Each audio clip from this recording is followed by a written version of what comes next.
insan için yazılıb. Əbədiyyət üfüqündə parlayan zərrə. Anamız. Ümidvarım ürəyinizcə olacaq.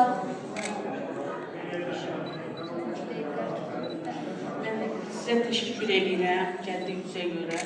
Sevda xanım, həqiqi mənada çox böyük zəhmət var kitabda. 6 aydır ki, sizə görəcəyim ki, mənlə bir yerdə ağlayır, bir yerdə gülür.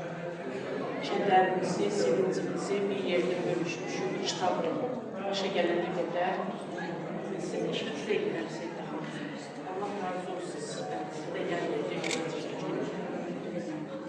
Bir şəhid analarından təqdim edirəm. İcazə verin, gələn qonaqlara kitabdan təqdim edək. İndi Gülbəniz anımız bəlkə öz təqdim edək, ustaq olmayacaq.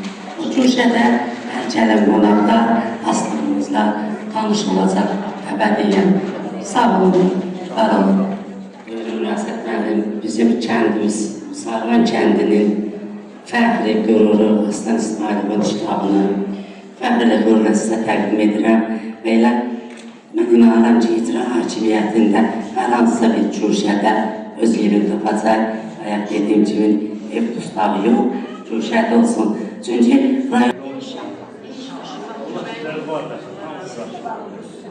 üzərində çox böyük məsuliyyət olub, həmin illərdə, o ağır illərdə oğulların üzərində haqları var. Buyurun.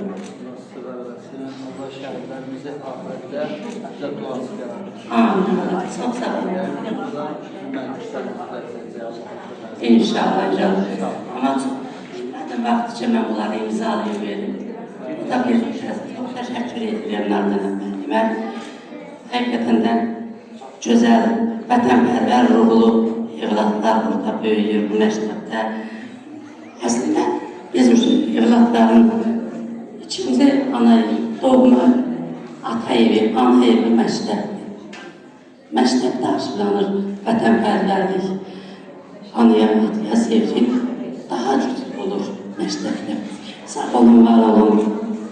Fəxrlə, qürurla məktəbimizin hər hansısa bir fayəsində inşallah öz yerini tapacaq Aslanımızın kitabı. Sağ olun. Borcumuzdur.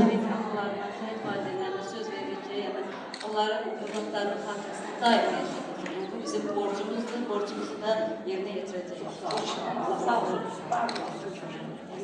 Deməli, mən sizləri oğullarımızla tanıyıram. Elminin anası, buyur.